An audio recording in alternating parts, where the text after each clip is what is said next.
अब जो हमारा सेकंड केस है, सेकंड केस ये है कि AC through RL series circuit. Last video में हम लोगों ने AC through RC series circuit पढ़ा था, लेकिन आज हम लोग AC through RL series circuit पढ़ेंगे। जैसे कि लास्ट वीडियो में हम लोगों ने काम किया था, उसी काम को मजीद आगे बढ़ाते हैं कि ये हमारे पास एक सर्किट है जिसके साथ हम लोगों ने वायर कनेक्ट कर दी, AC सोर्स अप्लाई कर दिया और इस सर्किट के अंदर हमारे पास दो अप्लाइंसेस लगे हुए हैं। एक तो हमारी रेजिस्टेंस R लगी हुई है और दूसरी चीज़ जो लगी है वो हमारे पास इंडक्टर लगा हुआ है, और इंडक्टर के साथ वायर लगा के हम लोगों ने AC सोर्स से कनेक्ट करके सर्किट को कंप्लीट कर दिया है। तो अब इस सर्किट के अंदर हमारे पास तीन चीज़ें हैं, एक AC सोर्स है, दूसरी चीज़ हमारे पास रेजिस्टेंस है और तीसरी चीज़ जो है वो हमारे पास इंडक्टर है। अब हमें मालूम है कि रेजिस्टेंस की वजह से जब भी AC सोर्स के साथ रेजिस्टेंस अप्लाई कर दी जाती है तो रेजिस्टेंस अप्लाई करने से वोल्टेज और करंट जो है वो इन फेज रहते हैं, यानी कि वोल्टेज और करंट इन फेज रहते हैं, इनमें कोई भी फेज डिफरेंस नहीं आता। लेकिन जो ही आप इंडक्टर इस सर्किट के अंदर अप्लाई कर देते हैं तो आपको मालूम है कि जो इंडक्टर है उसमें आपका करंट जो है वो लैग करता है और आपका जो वोल्टेज है वो लीड कर जाता है। वोल्टेज कितना लीड करता है, वो π/2 के डिफरेंस पे जो है लीड कर जाता है। अब इसी दोनों के यानी कि इंडक्टर और जो रेजिस्टेंस है, इन्हीं के इफेक्ट को मद्देनजर रखते हुए हम लोगों ने इस सर्किट के लिए भी इम्पीडेंस फाइंड आउट करनी है, जैसे कि हम लोगों ने केस नंबर 1 में की। अब सबसे पहले इसकी भी वेक्टर डायग्राम बनानी पड़ेगी। वेक्टर डायग्राम के लिए ज़रूरी है कि हम लोग पहले रेजिस्टेंस को कंसिडर करें।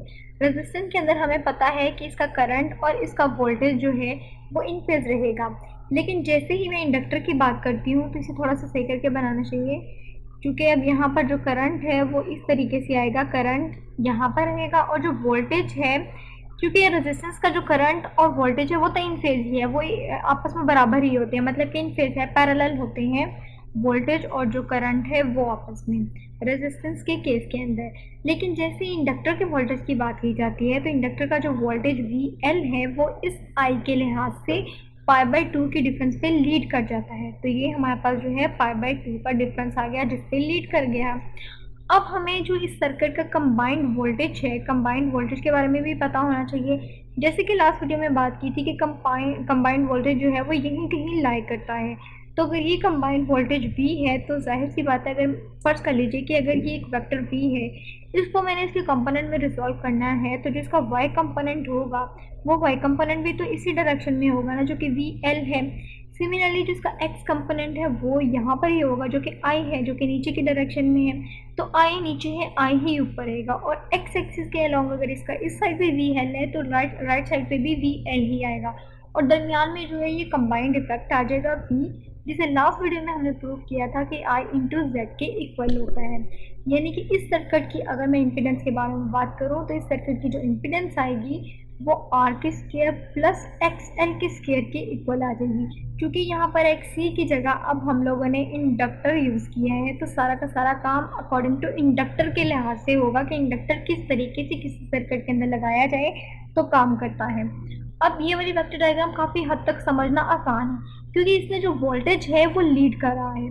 जो हमारे पास RC था उसमें वोल्टेज हमारा लैग करता था, जिसकी वजह से हमें समझने में थोड़ी सी परेशानी हुई थी कि इसे किस तरीके से समझा जा सके।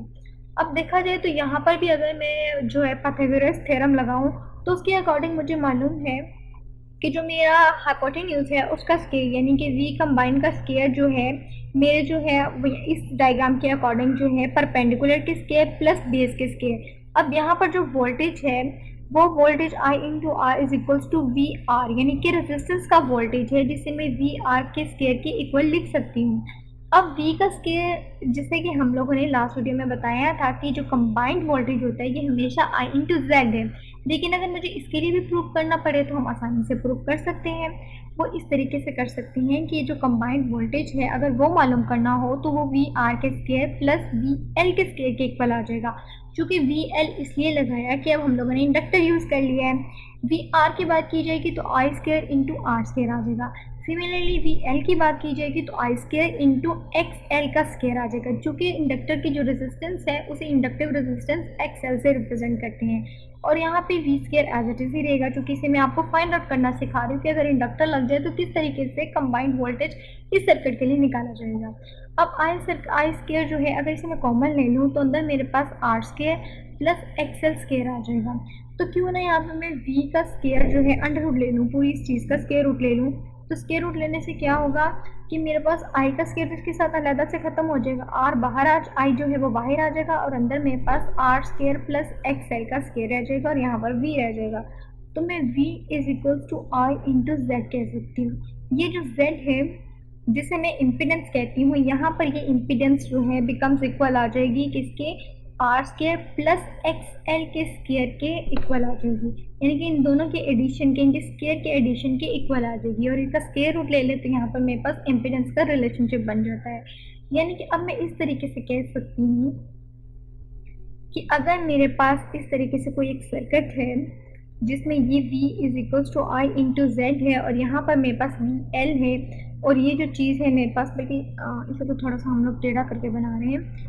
अब ये चूँकि इंडक्टर का केस है तो इंडक्टर के केस में वी एल जो है अपवर्ड जा रहा है, ये हमारे पास v is equals to I into Z आ जाएगा और ये चीज़ हमारे पास जो है वी एल और ये हमारे पास आई है, यानी कि वी आर है जो कि आई इंटू आर वी के इक्वल आ जाती है, आई इंटू आर के इक्वल आ जाएगी, सॉरी आई इंटू आर। और सिमिलरली ये वी आर यहाँ पर भी है जो आई इंटू आर के इक्वल है। अब ये वाली चीज़ जो है ये हमारे पास कोई ना कोई एंगल थीटा है और इन दोनों का जो फेज डिफरेंस है इस करंट I का इस वोल्टेज के साथ इंडक्टर के केस में वो π/2 है।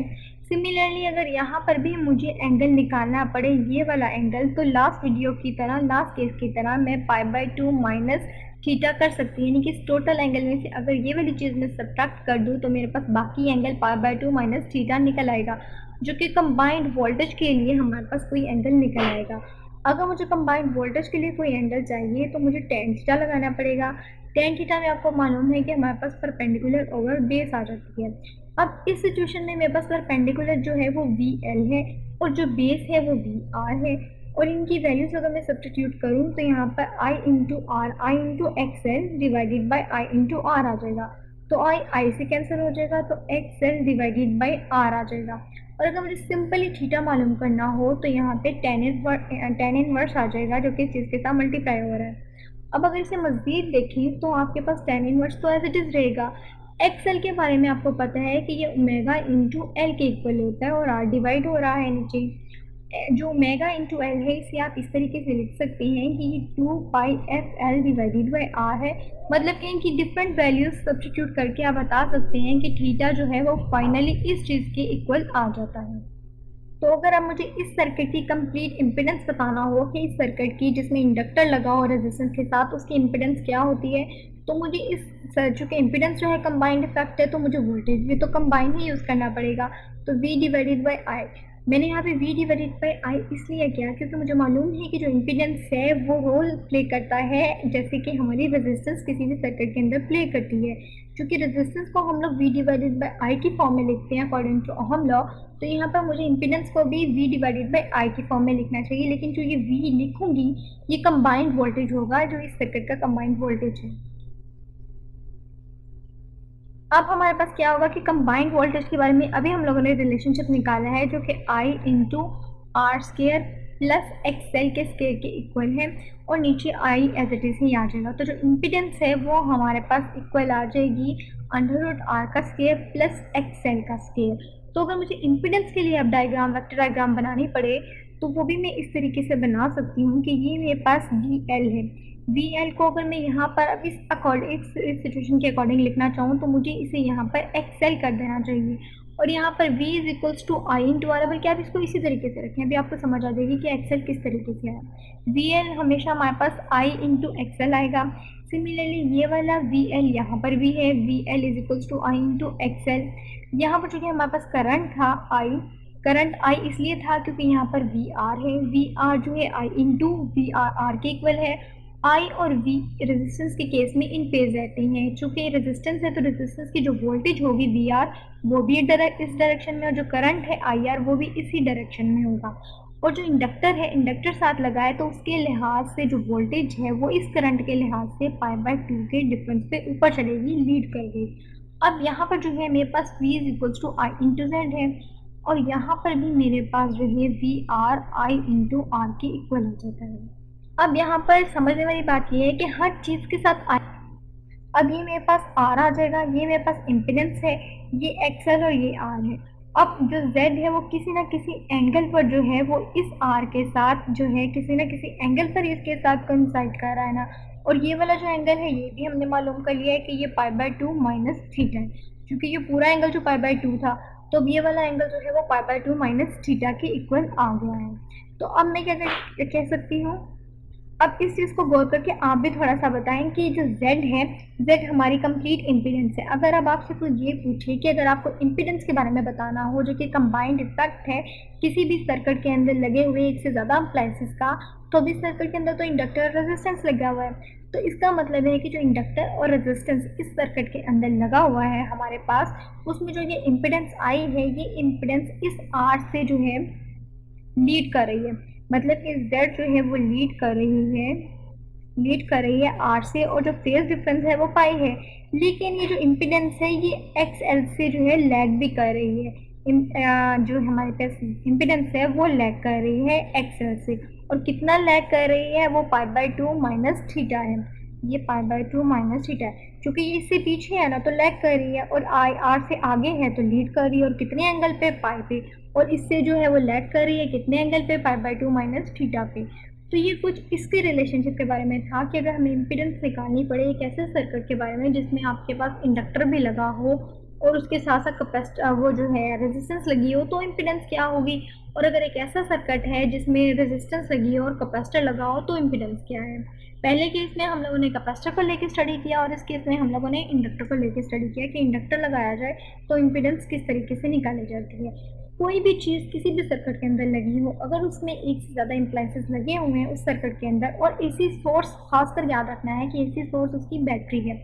हम लोग बैटरी में दूसरी बैटरी भी यूज़ कर सकते थे, लेकिन डायरेक्ट भी यूज़ कर सकते थे, लेकिन हमने यहाँ पे सिर्फ एसी सोर्स इस्तेमाल किया। तो जब एसी सोर्स इस्तेमाल करते हैं तो जो इम्पीडेंस है वो उनका कंबाइंड इफेक्ट आ जाता है। इसी तरीके से अगर हमारे पास प्योरली इंडक्टिव सर्किट हो, यानी कि एक ऐसा सर्किट जिसमें सिर्फ इंडक्टर यूज़ हो रहा हो, तो उसमें जो पावर डेसिपेशन है ज़ीरो होती है। लेकिन सिर्फ प्योरली इंडक्टिव जो रेजिस्टर जो केस है सिर्फ इंडक्टर के केस में, यानी इंडक्टर के केस में इस सेंस में कि आपके पास कोई आइडियल चीज़ है, लेकिन आइडियल तो आपके पास कोई चीज़ होती ही नहीं। अगर आपके पास कोई आइडियल चीज़ है, लेट्स सपोज कि आइडियल चीज़ है, तो वी आई होता है, और आपको मालूम है कि वी आई कोस थीटा है। अगर ये कोस थीटा जो है आपके पास 90 हो जाता है, जाहिर सी बात है फेज डिफरेंस π/2 है, 90 हो जाएगा, तो पावर डेसिपेशन जो है वो ज़ीरो आ जाती है, जो कि आइडियल केस में है। वैसे ऐसा होता नहीं है। और अगर मैं आर एल की बात करूँ या आर सी सीरीज सर्किट की बात करूँ, उनके अंदर जो पावर डेसिपेशन नहीं है उनकी बात करूँ, तो इन दोनों केसेस के लिए जो पावर डेसिपेशन है वो हम इस तरीके से निकालते हैं। जैसे कि इस डायग्राम को अगर आप देखें, तो इस डायग्राम में क्या होता है कि आपका जो वी है, वी का वो वाला कंपोनेंट लेते हैं जो आई के अलोंग होता है, तो यहाँ पे वी कोस थीटा आ जाता है और आई इसके साथ आ जाता है। यानी कि मैं इस तरीके से कह सकती हूँ कि वी कोस थीटा इंटू आई, यही पावर फैक्टर हुआ ना, यही इसकी यानी कि इसका जो है वो प्रोडक्ट बना पावर का। दोनों ही केसेस में आर एल में भी और आर सी में भी दोनों सेम ही रहते हैं, क्योंकि दोनों में वी और आई का ही केस किया जा रहा है। बस आर सी में ये फ़र्क होता है कि वी लैग कर जाता है, और आर एल में ये फ़र्क होता है कि वी जो है वो लीड कर जाता है। लेकिन होता तो दोनों में वी इंटू आई है, और दोनों में वी और आई को ही बेस बना के हमने वेक्टर डायग्राम बनाई है। अब क्या होता है कि हमारे पास जो टी है, यानी कि पावर डेसिपेशन, वो वी कोस थीटा इंटू आई आ जाता है। अब क्या होता है कि इस सर्किट के अंदर यहाँ पे कोस थीटा भी आना चाहिए, यानी कि इस सर्किट के, इन दोनों सर्किट के अंदर आर एल और आर सी के अंदर हमारे पास जो पी है वो वी आई कोस थीटा है। ये हमारे पास जो है वो रियल पावर है, जो कि हमारे सर्किट की अपनी पावर है। इसे हम लोग कहते हैं कि हमारे पास रियल पावर है। और एक होती है अपरेंट पावर। अपरेंट पावर वो होती है जो उसके वोल्टेज की कंबाइंड इफेक्ट की वजह से आई होती है, जिसे मैं सिंपली वी आई कह सकती हूँ। अगर मुझे रियल पावर और अपरेंट पावर की जो है रेशो चाहिए हो, तो मैं इसे इस तरीके से लिख सकती हूँ कि यहाँ पर हमारे पास रियल पावर जो कि वी आई कोस थीटा है, और अपरेंट पावर जो कि वी आई है जिसका कोई एंगल ही नहीं है, सिंपल वी आई जो कि हमें नज़र आ रही है, और रियल तो ये है ना कि वी आई कोस थीटा कोई ना कोई एंगल बन रहा है जिस एंगल पे जो है वोल्टेज उसके साथ कोइंसाइड कर रहा है। तो इस चीज़ को हम लोग कहते हैं कि हमारी पावर फैक्टर है। इस तरीके से ये जो वी आई है इस वी आई से कैंसिल हो जाती है, और ये कोस थीटा कोई ना कोई एंगल है जिस भी एंगल पे आपकी पावर यानी कि आपका वोल्टेज वी और आई के दरमियान पाया जाने वाला कोई भी एंगल है, उस एंगल को यहाँ पर आप रख कर पावर फैक्टर लगा सकते हैं। और पावर फैक्टर जो है मैक्सिमम इसकी जो वैल्यू होती है वो 1 होती है। और ये किस केस में होती है? प्योरली रेजिस्टिव सर्किट के अंदर। यानी कि अगर कोई सर्किट प्योरली रेजिस्टिव है तो उसके अंदर जो पावर फैक्टर है, चाहे वो इंडक्टर का केस है, आर एल है या आर सी है, उसकी मैक्सिमम वैल्यू जो है 1 निकलेगी। तो ये कुछ पावर के बारे में भी था कि पावर भी हर सर्किट के अंदर होती है। पावर डेसिपेशन, एनर्जी लॉसेस तो होते ही हैं, कोई भी चीज़ आइडियल नहीं हो सकती। जिसे हम बाकायदा फॉर्मूले से प्रूव भी कर चुके हैं अभी कि इंडक्टर का केस हो या रजिस्टर का, उसके अंदर पावर डेसिपेशन तो होंगे ही होंगे। और जो पावर फैक्टर है उनका हमेशा वो जो मैक्सिमम वैल्यू देगा वो आपको 1 देगा, और वो भी प्योरली रजिस्टिव सर्किट में। इससे लेस हो सकता है लेकिन 1 से ग्रेटर नहीं होता, क्योंकि 1 मैक्सिमम वैल्यू है। तो ये आर एल जो है, अभी हम लोग ने जो केस किया ये आर एल का था कि किस तरीके से आर एल को अगर हम लोग सीरीज में लगाएं तो हमारे पास क्या क्या रिलेशन आता है, इम्पिडेंस किस तरीके से इफेक्ट करती है, लीड किस तरीके से करती है और लैग किस तरीके से करती है।